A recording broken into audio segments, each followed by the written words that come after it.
नमस्कार, बहुत स्वागत है आप सभी का। आप देख रहे हैं बीएस टीवी और मैं हूं आपके साथ विवेक पांडे। जो लोग रोज अपना राशिफल देखते हैं वो इस पर कितना विश्वास करते हैं, राशिफल से आपके जीवन में क्या परिवर्तन आता है, ये चर्चा हम करेंगे। और हमारे साथ चर्चा करने के लिए मौजूद हैं प्रसिद्ध ज्योतिषाचार्य पंडित मनीष शर्मा जी। मनीष शर्मा जी, बहुत स्वागत है आपका एक बार फिर से बीएस टीवी के इस खास कार्यक्रम में। ये विषय सिर्फ मेरा नहीं है बल्कि हमारे कई दर्शकों का भी है जो जानना चाहते हैं कि राशिफल का उनके जीवन पर कितना असर होता है। राशिफल जो जन्म की राशि है, जिस समय आपका जन्म हुआ है, और यदि वो आपको सटीक पता है कि मेरा जन्म, मेरी जन्म तारीख इस समय और ये है, तो इसका पूर्ण असर आपके जीवन के ऊपर पड़ता है और ये स्पष्ट दिखाई भी देता है कि इसमें कब नेगेटिव होगा, कब पॉजिटिव होगा, कब आप बीमार हो सकते हैं, कब धन की कमी हो सकती है, कब धन बढ़ सकता है। इससे आप पूरी जानकारी जुटा सकते हैं कि जीवन साथी कैसा मिलेगा और इसमें हमें क्या कठिनाई आ सकती है या नहीं आ सकती है। यदि ठीक ढंग से इसको पढ़ा जाए तो आप निश्चित रूप से एक सफल जीवन ज्योतिष के अनुसार जी सकते हैं। ज्योतिष के अनुसार हम जीवन जी सकते हैं। अब दूसरी बात यह है कि एतबार के बाद जो अगली बात खड़ी होती है वो है ज्योतिष विद्या में गुरुजी कई ऐसे चक्र हैं जिसे सामान्य भाषा में लोग बाग दशा के तौर पर जानते हैं। जैसे अभी जो जातक है उसकी दशा कैसी चल रही है, इसका एनालिसिस यानी कि इसके ज्ञान के लिए जाहिर सी बात है आप सबसे पहले कुंडली देखते होंगे। कुंडली में कैसे आपको जानकारी मिल जाती है कि हाँ इस व्यक्ति पर अभी शनि की दशा चल रही है या महादशा चल रही है, ये कैसे आप पता करते हैं इसको? वो एक पूरी प्रक्रिया है, गणित की प्रक्रिया होती है पूरी। और उसमें इष्टकाल निकाल के, यानी कि वो एक गणित है, लंबा चौड़ा सा गणित है। जिस नक्षत्र में उस व्यक्ति का जन्म होता है, मान लो पुष्य नक्षत्र में जन्म हुआ या पूर्वा फाल्गुनी में जन्म हुआ, तो पुष्य नक्षत्र में जिस व्यक्ति का जन्म हुआ उसी महादशा में उसका जन्म, उसी महादशा यानी पुष्य का स्वामी है शनि, तो उसको जन्मते ही शनि की महादशा लगेगी। अब वो कितनी बीत चुकी है और कितनी बची है ये गणित के द्वारा प्राप्त किया जाता है। शनि की महादशा 19 वर्ष की होती है, तो उसमें से हो सकता है 9 वर्ष बीत गए हों, 10 बचे हों या 10 बीत गए हों, 9 बचे हों या जैसा भी हो। तो जन्म नक्षत्र से, जैसे किसी का जन्म पूर्वा फाल्गुनी में हुआ तो उसका जन्म शुक्र की महादशा में हुआ, तो उसी के हिसाब से उसकी गणना होती है। 120 वर्ष की महादशाओं की गणना की जाती है कि एक के बाद एक फिर इनकी जो महादशाएं आती जाती हैं तो वो महादशाओं में उसको कैसा कैसा असर मिलेगा। जैसे जैसे वो ग्रह, जैसे शनि के बाद बुध की महादशा आई तो बुध किस दशा में है, कुंडली में किस स्थिति में है, वैसा ही उसको अच्छा या बुरा फल प्राप्त होता है अपने जीवन में। तो कुंडली में गणित के द्वारा, यह शुद्ध एक गणित है, एक विज्ञान है, पराविज्ञान है, तो उसके द्वारा मनुष्य अपने जीवन की सटीक गणना कर सकता है और करोड़ों लोग इसका लाभ भी उठा रहे हैं। करोड़ों लोग इसका लाभ भी उठा रहे हैं। ये बात हुई सटीक गणना की। अब हम महाराज जी ये बात भी सुनते आए हैं कि शनि की दशा अगर किसी पर चल रही है जिसमें 2.5 और 7.5 ये 2 शब्द हम बहुत सुने हैं, ये दशा क्या व्यक्ति की सफलता को कम कर देती है? व्यक्ति के जीवन में एकदम से असफलताओं का दौर आना शुरू हो जाता है? ऐसा नहीं होता है जी। शनि की महादशा में, शनि की 7.5 में या शनि के ढैया में हर व्यक्ति को नुकसान हो ऐसा आवश्यक नहीं है। अच्छा। बहुत से लोगों को इसमें फायदा भी होता है और बहुत बड़ा फायदा होता है। शनि की 7.5 में व्यक्ति बहुत बड़ा भी बन जाता है, जैसे महेंद्र सिंह धोनी, जैसे अटल बिहारी वाजपेयी, जैसे अमिताभ बच्चन। अमिताभ बच्चन को सन 1973 में शनि की महादशा लगी और जैसे ही महादशा लगी वो सुपरस्टार बने और जब तक महादशा चली 1990 तक वो सुपरस्टार रहे। शनि की महादशा के बाद उनका ग्राफ अचानक से गिर गया। वही स्टार था, वही उसकी एक्टिंग थी, वही उसकी ताकत थी, वही आवाज़ थी, उसके बावजूद उसको नुकसान हुआ क्योंकि शनि की महादशा समाप्त हो गई थी। तो सलमान खान शनि की महादशा में सुपरस्टार रहे।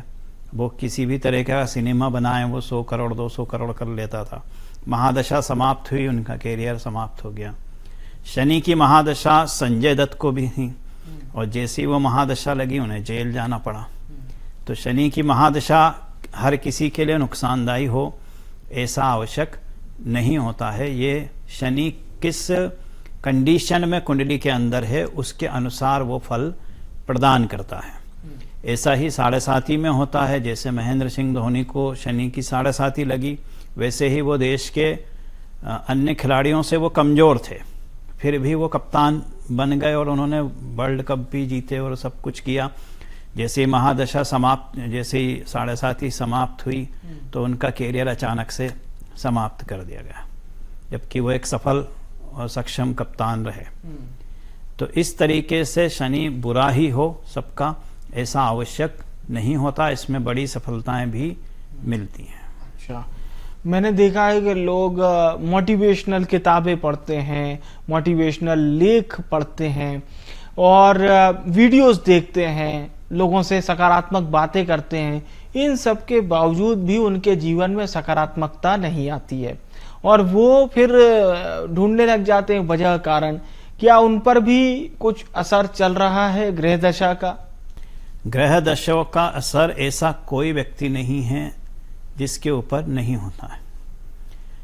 इसलिए अगर वो सकारात्मकता की ओर बढ़ा है तो भी उसके अच्छे ग्रह ही उसको प्रभावित कर रहे हैं कि आप सकारात्मकता की ओर बढ़ें, अच्छे संतों की कहानी सुने, जो सफल लोग हैं उनके संघर्ष की कहानी सुने, तो वो इस ओर बढ़ा है, यानी कि उसका अच्छा समय चल रहा है, तभी वो पॉजिटिविटी की ओर अग्रसर हो रहा है। पर बहुत से ऐसे व्यक्ति हैं चाहे वो कितने भी प्रयास करें उनको सफलता नहीं मिल पाती है। उस समय उनको ये अवश्य देखना चाहिए कि हमारा जन्म लग्न इस समय क्यों हमें परेशानी खड़ी कर रहा है। जैसे कई लोग हैं जो उच्च पद पे हैं और अपनी पढ़ाई लिखाई अपने सक्षमता से मतलब पढ़ लिख के और प्रयासों के द्वारा वो उस उच्च पद पे पहुंचे, पर वहां पहुंच के भी उनको परेशानी आती है कि हम काम ही नहीं कर पा रहे हैं और हमारे शत्रु हमारे ऊपर प्रबल हो रहे हैं। उस समय वो फिर अपनी जन्म कुंडली जांच कराते हैं कि इतनी सक्षमता के बावजूद हम कार्य क्यों नहीं कर पा रहे। यानी कि कहीं ना कहीं ये वजह है उनकी कुंडली में ही इस बात का रहस्य छिपा हुआ है। अब गुरुजी मैं ये बात भी जरूर पूछना चाहूंगा कि आपने बात हमें दशा की भी बता दी, महादशा भी बता दी। कोई कहते हैं कि आपका बृहस्पति बहुत उच्च है। बृहस्पति उच्च होना क्या होता है और बृहस्पति कमजोर होना क्या होता है?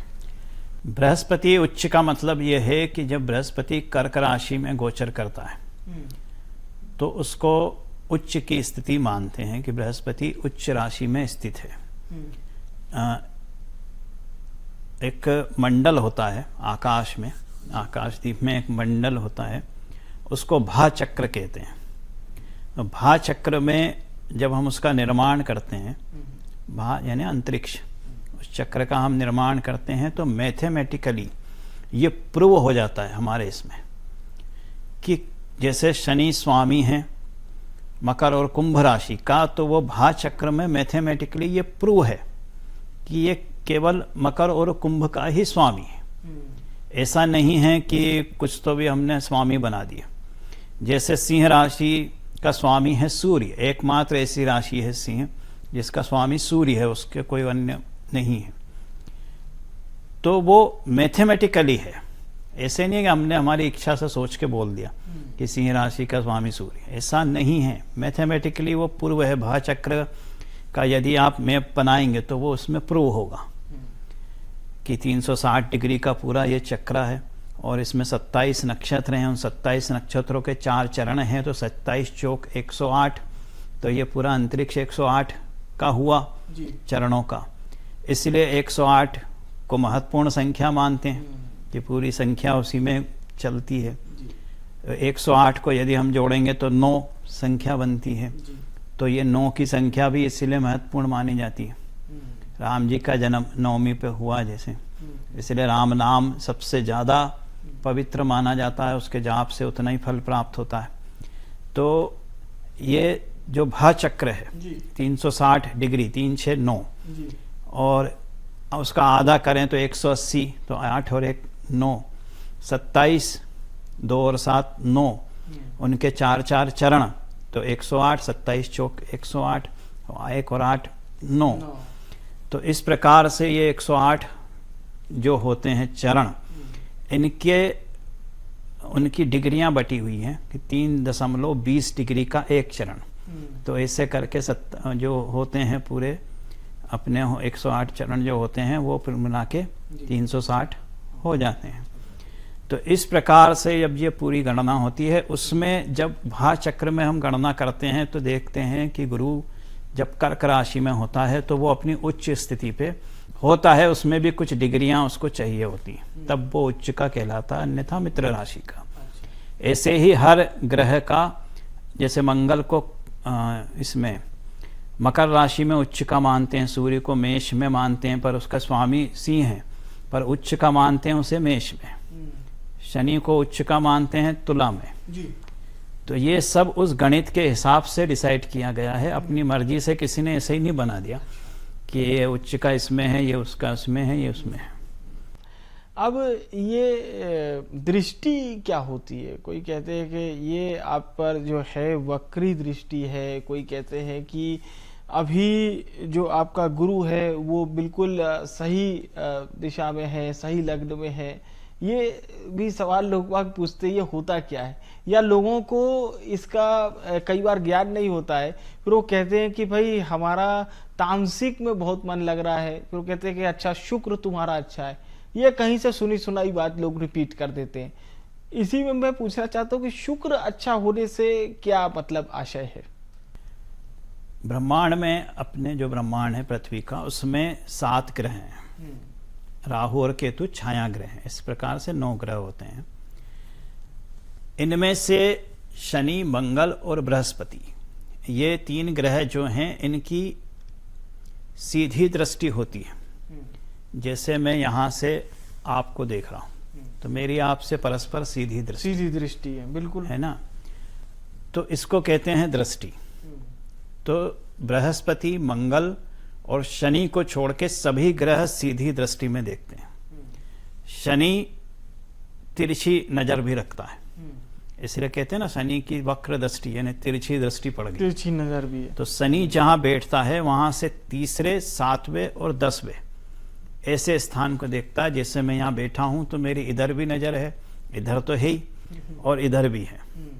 इसको कहते हैं 3रा, 7वां, 10वां। बृहस्पति जहां बैठता है वहां से 5वां, 7वां और 9वां ऐसी दृष्टि रखता है। और एक और ग्रह है मंगल। मंगल ग्रह जो है वो जहां बैठता है वहां से 4, 7 और 8 ऐसी दृष्टि रखता है।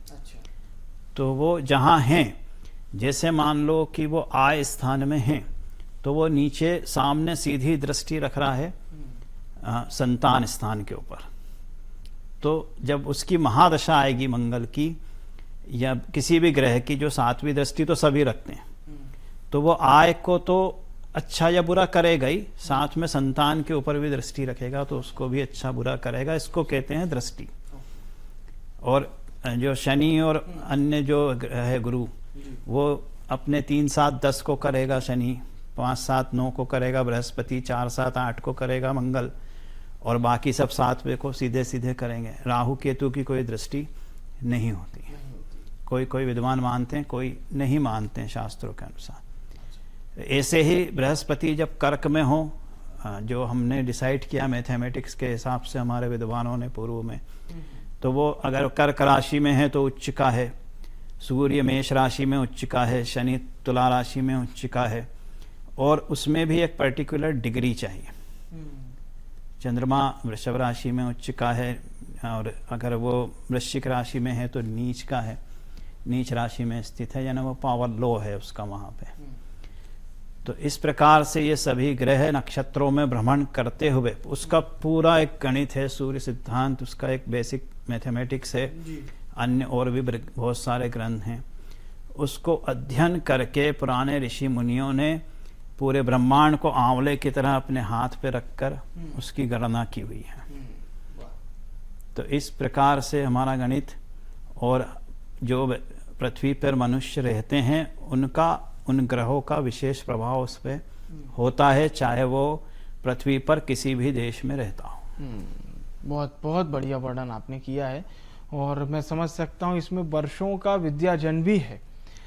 अब एक बात और जरूर मैं आपसे पूछूंगा, ये कुंडली निर्धारण, हम कहते हैं जन्म कुंडली, क्योंकि कभी भी कोई गुरुजी पंडित जी रहते हैं तो वो पंचांग में जन्म कुंडली मंगाते हैं कि भाई बच्चे की जन्म कुंडली से हम करते हैं।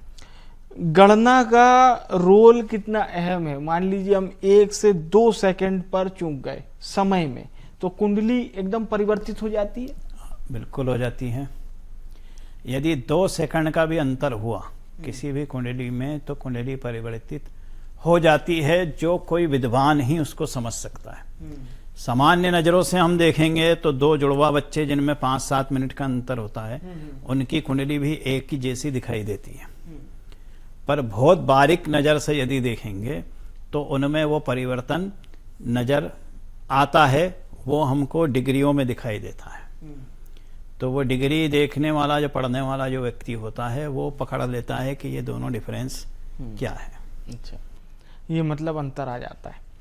अब कुंडली का महत्व भी आ गया, कुंडली का अंतर भी हमने समझ लिया कि ये अंतर अगर इधर उधर हो जाए तो इसका असर कितना होता है।